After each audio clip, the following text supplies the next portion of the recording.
On the street, we've got 10 finalists. They take 75-second runs, and chance taking is encouraged by the scoring system because you count only the better of the two scores in the final standings. The more you know about it, the more it means to you. Inline Street. Explain. They're out to conquer a course filled with ramps, rails, launches. Routines are judged in 4 categories. Line, that's choreography. How well a skater links tricks together. Difficulty means maxing out the course and themselves by adding variations to tricks and aggressively working the rails.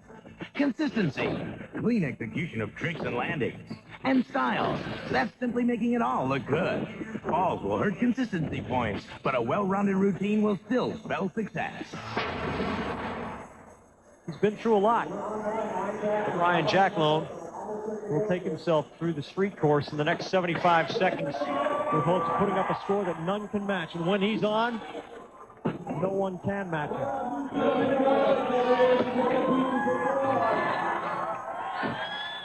Bryan with a nice transfer, but he went down on it. Tough break. How hard is it for a skater to get that out of his head in the first 15 seconds of his routine? I think it's more difficult for some of the guys who haven't competed as much. Ryan has a lot of competition experience under his belt. 1 foot with a grab. We have found throughout this week that the judges tend to forget, or at least forgive, early mistakes. So if Jacklone can light it up here in the last 31 seconds of his routine, he has a chance to score very high. Oh, something got messed up on the takeoff over the pyramid.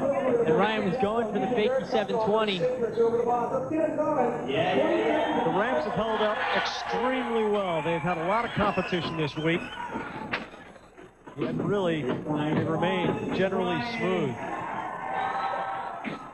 A very frustrating run for Ryan. Trying to fire up the crowd.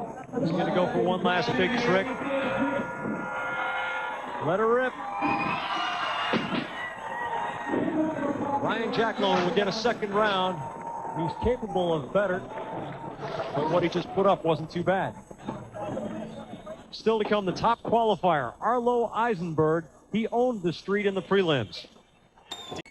Matty Mantz was at the X Games in 1995 as a 14-year-old. Now he's back.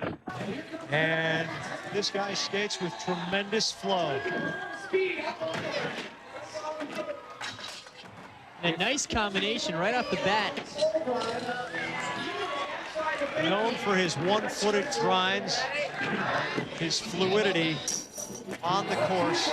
If Matty Mantz can get his aerial tricks into the category of some of the better airmen of this competition, he can win this thing.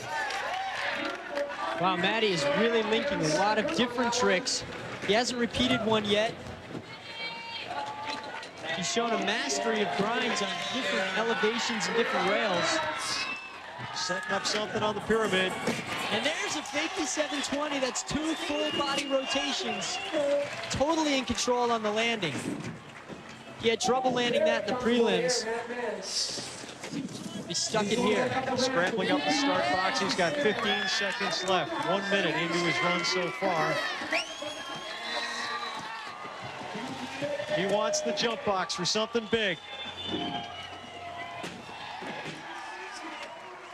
It looked from his body English as if that wasn't what Matty Mantz was hoping for, but that provided the aerial element in an otherwise fine routine of grinds. There's the backslide. Very difficult because he's coming up and he's doing a one-footed grind. And there on the rail, total control at all times. Matty's like a top when he spins in the air. Here with a 720, you notice he just spins, he just uncorks and lets it go. Matty Mantz takes the lead with by far the best score of the day so far. Dion Anthony, another of the wonders from down under, 16-year-old Australian, won the best trick competition. Starts out his first of 2 street runs in the finals with some air and linking some nice jumping moves. And here he's going for the transfer. Very smooth. Now the best trick competition as he goes toward the spine. Coming down fakey. Oh, he's linking it all together here, Mark. You see something you like, let these guys know. Now Dion's going to head over to the rail. Down the kick. Nice. Very nice. That's called a Royale. He got on the side of his boots. There's the 540. He's clean so far. He's got 30 seconds left. He raised his hand there to let the judges know on that 540 that that was unnatural. He rotated the opposite direction that he normally spins.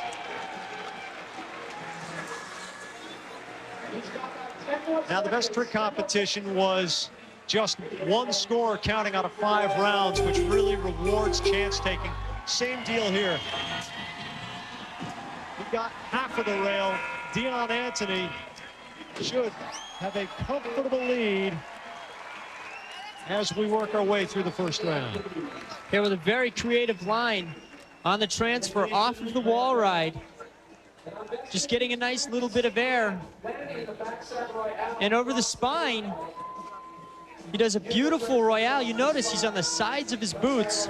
That makes it more difficult. Here, the same trick. And it's much, much more difficult when you take it from one elevation to another. And that's a backslide, a one-footed grind. He almost lost it, but he was able to maintain control. Dion Anthony is not in the lead. He trails Matty Mantz by 4/10 of a point. Interesting. Perhaps the foremost artist in aggressive inline skating today is Arlo Eisenberg. Not just an athlete, but also a businessman. Yet what Eisenberg seeks from this sport is a field, not a fortune.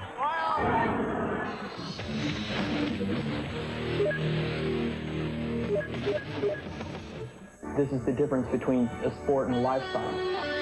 Because we don't get into this to compete. You don't get into it to be judged or to be measured against your friends, at least not in a competition format.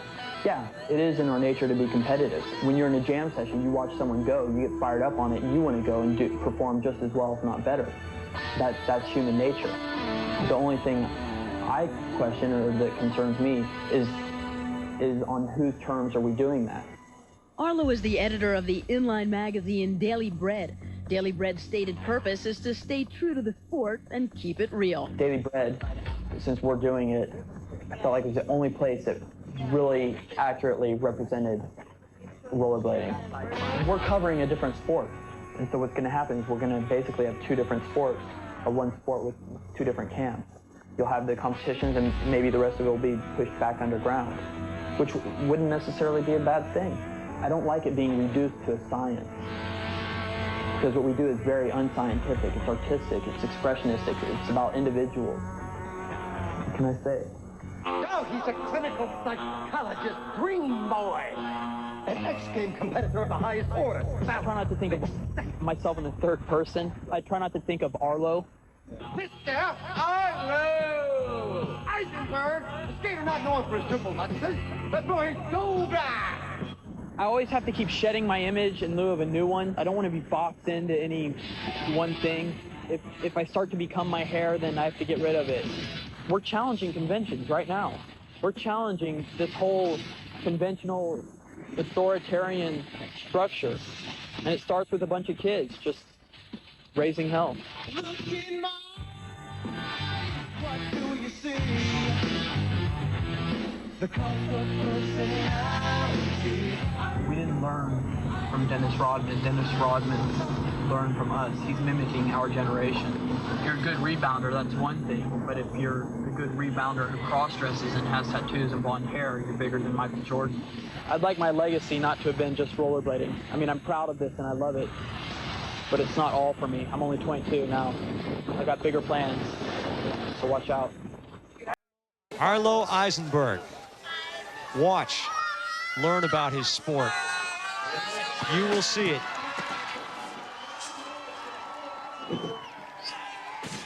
And a nice 360 to get started. Most of the guys were just doing straight airs. Oh. You know, it's funny, as great as Arlo is from the waist down in this sport, the way he uses his feet and his legs, I love watching his arms because he always looks so relaxed out there, no matter what contortion he's going through. Amazing, amazing run so far. That was a 270 to soul grind on the rail box. Setting up the sub here or the railing. How about both? Nice The railing transfer. lands on the wedge.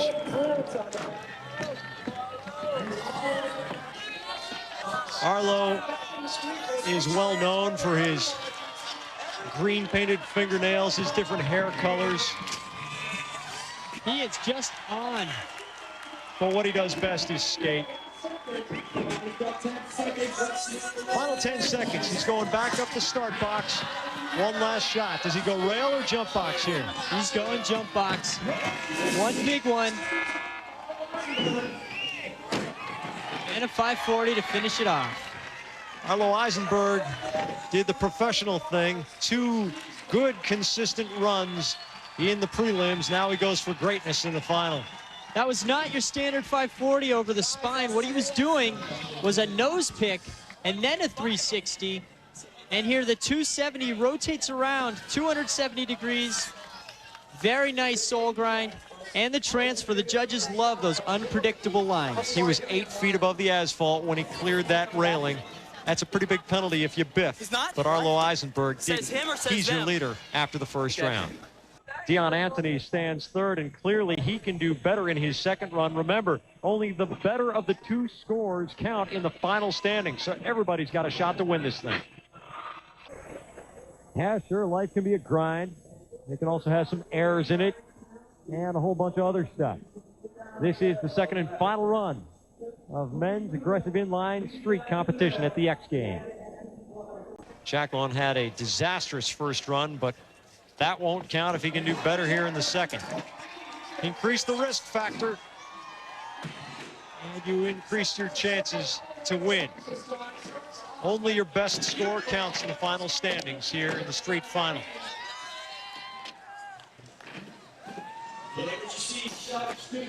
Jacklone is on this time. He can link tricks, he can skate with speed, and he can throw some stuff that very few can land.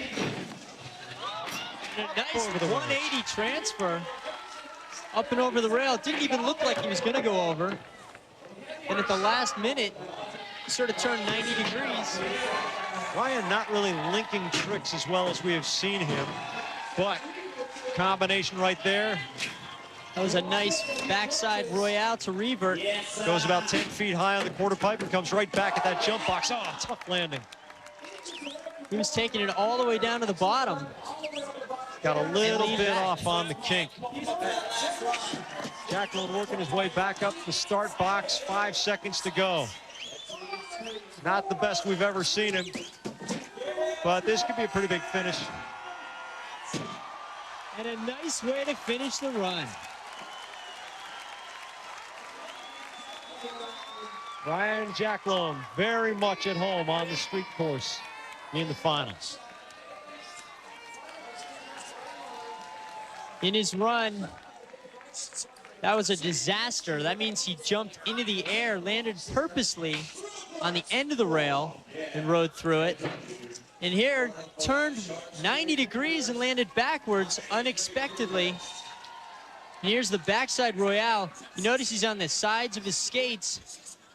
And he brings it around backwards. And to finish it off, it's always good to finish it off big so the judges remember it. That was a misty flip.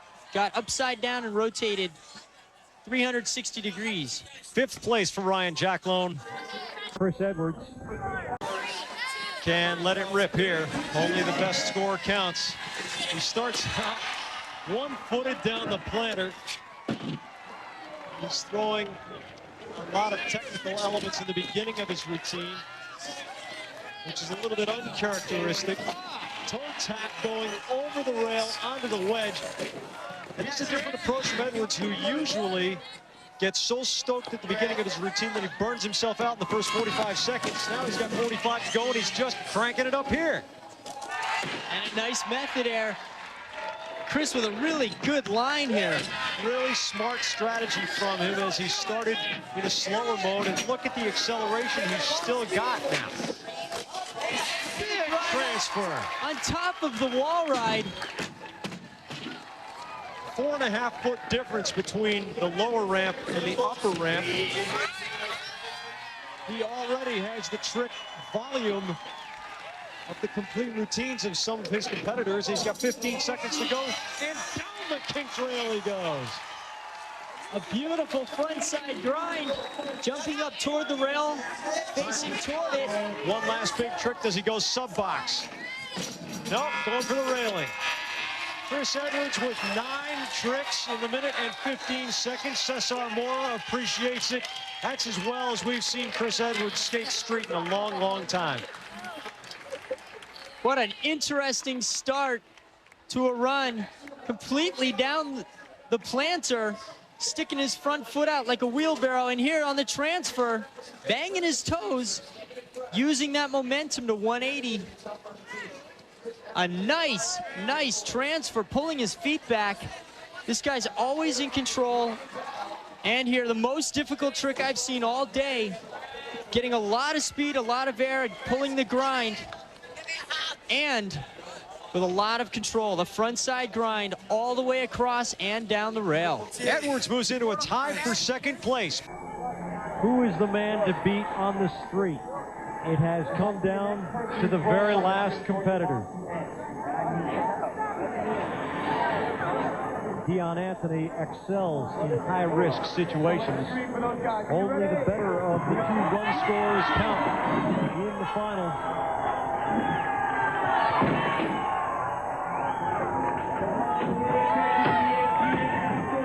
And Dion coming across with a lot of speed. He's going to the transfer. Beautiful transfer. He went all the way up the wall ride and landed in a Royale grind like that one on the spine. Linking multiple difficult tricks into one. Jumps off before the kink and carries the vertical down that ramp. Anthony with a lot of speed, a lot of variation. He's got 30 seconds to go, and the crowd is on fire here.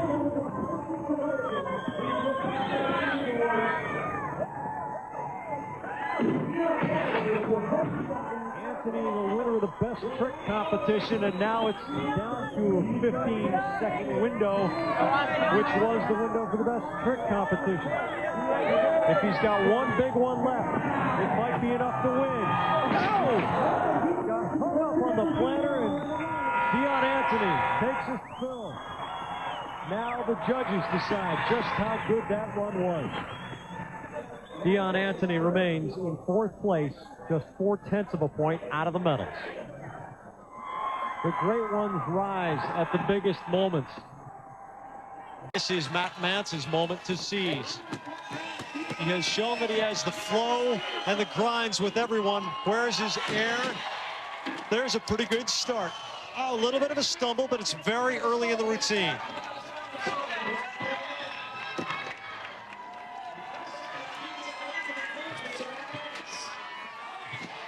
Going big over the pyramid, maybe a little bit overamped. You can see he wants it so much, Mark. Maybe too much. Matty said he's sometimes his own worst enemy. He self-destructs when he falls. Landed on the flat. Nice 540 though. The excitement may have gotten the best of Matty Mantz. He is assured of a medal. Only the better of the 2 scores counts in the final standings. Looking right at the judges there. He's up on the hip. Time is going away. This is not a better effort than his first run for all appearances so far. And that pretty well solidifies that. Matty Mantz, an adrenaline-filled run around the course. He will be back.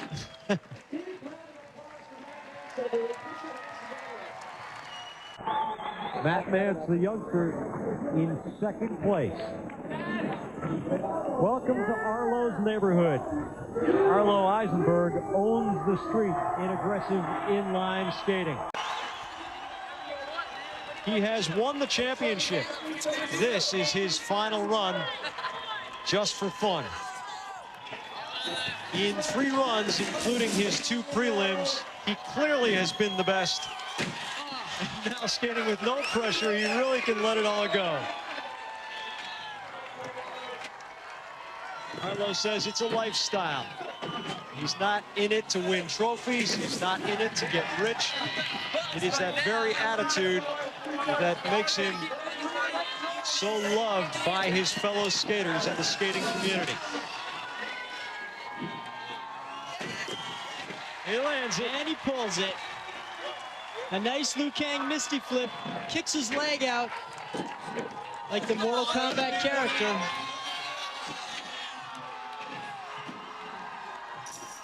Before the X Games began in 1995, Arlo Eisenberg, far and away, was the most unusual and probably best known personality. And it is somehow fitting that he gets the last inline skating run of the 96 X Games, going in front of, behind, over and above the apparatus and most of the competition here. Arlo Eisenberg skating around his neighborhood. He owns it.